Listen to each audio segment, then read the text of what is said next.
Pregnancy हर महिलाओं के लिए बेहद खास अनुभव होता है। प्रेगनेंसी के दौरान हर महिला अपना खास ख्याल रखती है, जिससे उसके होने वाली बेबी का ग्रोथ और डेवलपमेंट बहुत अच्छे तरीके से हो सके। फिर भी कुछ ऐसी गलतियां हो जाती हैं जिनके कारण हमें अपनी बेबी में शारीरिक और मानसिक रूप से विकलांगता देखने को मिलती है। किन कारणों से विकलांगता होती है? क्या कारण होते हैं जिनसे हमें विकलांगता देखने को मिलती है? इनके क्या-क्या उपाय हैं? किन बातों का हम विशेष ध्यान दें जिससे ये शारीरिक और मानसिक विकलांगता हमें देखने को ना मिले? हमें अपनी प्रेगनेंसी के दौरान उन किन-किन बातों का ध्यान रखना चाहिए? इन सभी बातों का इस वीडियो में बड़े ही विस्तार से ज़िक्र किया गया है, तो आप इस वीडियो को लास्ट तक बिना स्किप किए देखें।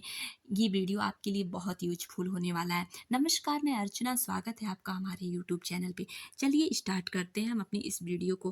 पहला जो कारण है जिसके कारण हमें शारीरिक और मानसिक विकलांगता देखने को मिलती है वो है कैल्शियम और विटामिन डी की कमी होना।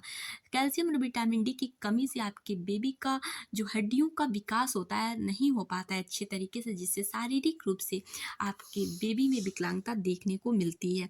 इसलिए ध्वनि प्रदूषण के अगर आप आस-पास हैं या आप बहुत सारा पेन किलर ले रहे हैं, दर्द की दवाइयाँ ले रहे हैं, वायरल इन्फेक्शन के बीच हैं, ये सब कारण होते हैं जब आपके बेबी का ग्रोथ और डेवलपमेंट अच्छे तरीके से नहीं हो पाता और आप में शारीरिक और मानसिक रूप से विकलांगता देखने को मिलती है। आप पोषक तत्वों से भरपूर आहार नहीं ग्रहण करते, ये भी कारण होता है। बहुत ज़्यादा टेंशन लेते हैं, ये भी कारण होता है। ये सब तो कारण हमने देखा। अब हम देख लेते हैं कि किन-किन बातों का हम विशेष ध्यान दें जिससे हमारे बच्चे में किसी भी प्रकार का कोई भी त्रुटि देखने को ना मिले। चलिए हम जानते हैं। सबसे पहला जो है वो ये है कि आपको अपने प्रेगनेंसी के दौरान पोषक तत्वों से भरपूर आहार ग्रहण करना है।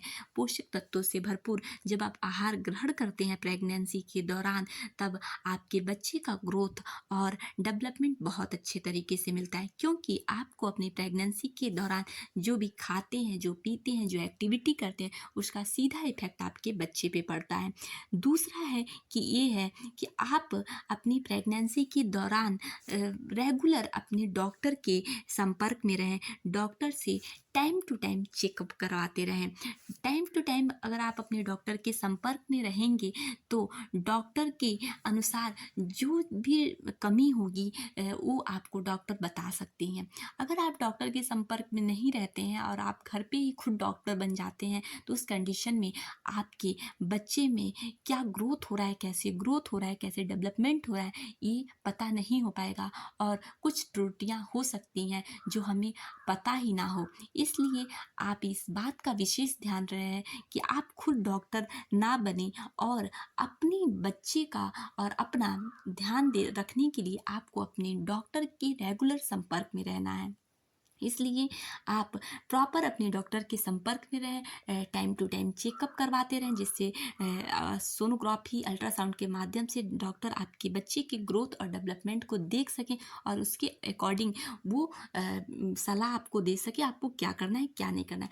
विटामिन डी, कैल्शियम, इन सारी चीज़ों की, कैल्शियम की पूर्ति के लिए विटामिन के, मिनरल्स से भरपूर चीज़ों को आप ग्रहण करें।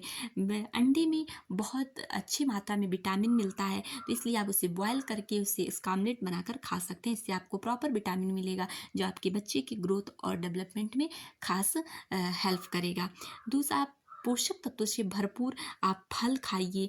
आप विटामिन से, मिनरल से, फाइबर से, फोलिक एसिड से भरपूर फल खाइए। दूसरा चीज़ है कि आप इन्फेक्शन से दूर रहिए। जिन लोगों को इन्फेक्शन है, किसी भी प्रकार का इन्फेक्शन है, कि आपने हाल में ही देखा है कि कोविड-19 चल रहा था, तो जब भी कोई इन्फेक्शन हो, जब भी कोई वायरल इन्फेक्शन हो, अपनी प्रेगनेंसी के दौरान आप उस वायरल इन्फेक्शन से खुद को दूर रखें, परहेज करें। इसलिए ये इसका इफ़ेक्ट आपके होने वाले बेबी पे पड़ सकता है। इसलिए आप वायरल इन्फेक्शन से अधिक दूर रहने की कोशिश करें। बिल्कुल भी जिसको भी किसी प्रकार का वो हो, उसके पास आप ना जाएँ। तीसरी चीज़ कि आप जब भी एक उम्र के बाद अपना प्रेगनेंसी कंसीव करना चाहती हैं, एक अधिक उम्र में आप प्रेगनेंसी कंसीव करना चाहती हैं, तो उस समय आपको अपने डॉक्टर से सलाह ज़रूर ले लेना चाहिए। प्रेगनेंसी कंसीव करने से पहले डॉक्टर से सलाह ले लेनी चाहिए, क्योंकि एक उम्र के बाद प्रेगनेंसी कंसीव करना थोड़ा-सा रिस्की हो जाता है। इस कारण से भी बच्चे में किसी भी प्रकार की त्रुटि आ सकती है। इसलिए आप जब भी एक उम्र के बाद प्रेगनेंसी कंसीव करना चाहते हो, तो आपको क्या करना है कि आपको अपने डॉक्टर से सलाह ले लेना है। तीसरी चीज़ मैं आपको बता दूं कि आप ध्वनि प्रदूषण से दूर रहें। जहाँ भी बहुत शोर शराबे वाली जगह है, जहाँ बहुत तेज़ साउंड चल रहा है, गाने चल रहा है, उस जगह से आप खुद को दूर रखें, क्योंकि इस कारण से आपके बच्चे में बहरेपन का शिकायत हो सकती है। आपका बच्चा बहरा पैदा हो सकता है। इसलिए आप जहाँ भी शोर शराबे वाली जगह है, जहाँ पे बहुत साउंड में चीज़ें चल रही हैं, साउंड आ रही हैं, वहाँ से आप खुद को दूर रखें। अगर आप म्यूजिक व्यूजिक सुनते हैं तो एक लिमिट साउंड में सुने, एक लिमिट दायरे में रहकर सुने। उसके बाद जो चौथी चीज़ आपको ध्यान रखनी है वो ये है कि आपको ज़्यादा से ज़्यादा खुद को टेंशन से दूर रखना है। आपको टेंशन नहीं लेनी, क्योंकि आप जो एक्टिविटी करते हैं उसका सीधा इफ़ेक्ट आपकी बेबी पे पड़ता है।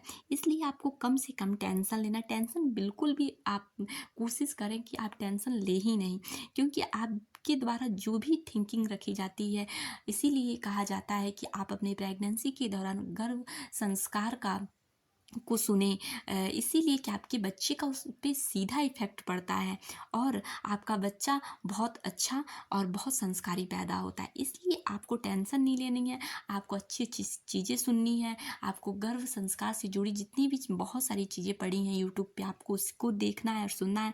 टेंशन आपको नहीं लेनी है।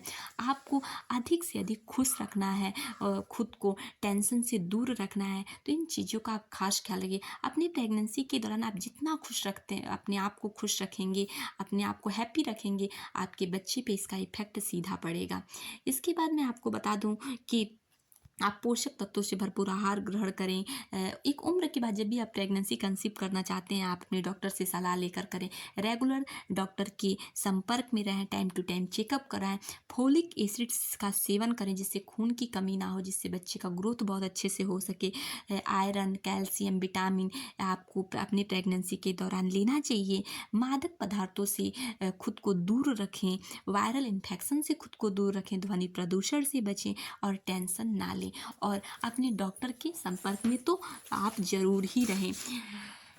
ये सब जाना कि किन कारणों से आपके बच्चे में विकलांगता देखने को मिलती है, वो कौन कौन से कारण हैं और क्या क्या आप अपनी प्रेगनेंसी के दौरान ध्यान देकर अपने इस विकलांगता से आप बच सकते हैं, आपको इस वीडियो में जानने को मिला। अगर आपको मेरी वीडियो अच्छी लगती है तो प्लीज़ मेरे वीडियो को लाइक, शेयर एंड सब्सक्राइब करें और बेल आइकन को प्रेस कर दें, जिससे आने वाले वीडियो का नोटिफिकेशन टाइम टू टाइम आपके पास पहुँचता रहे।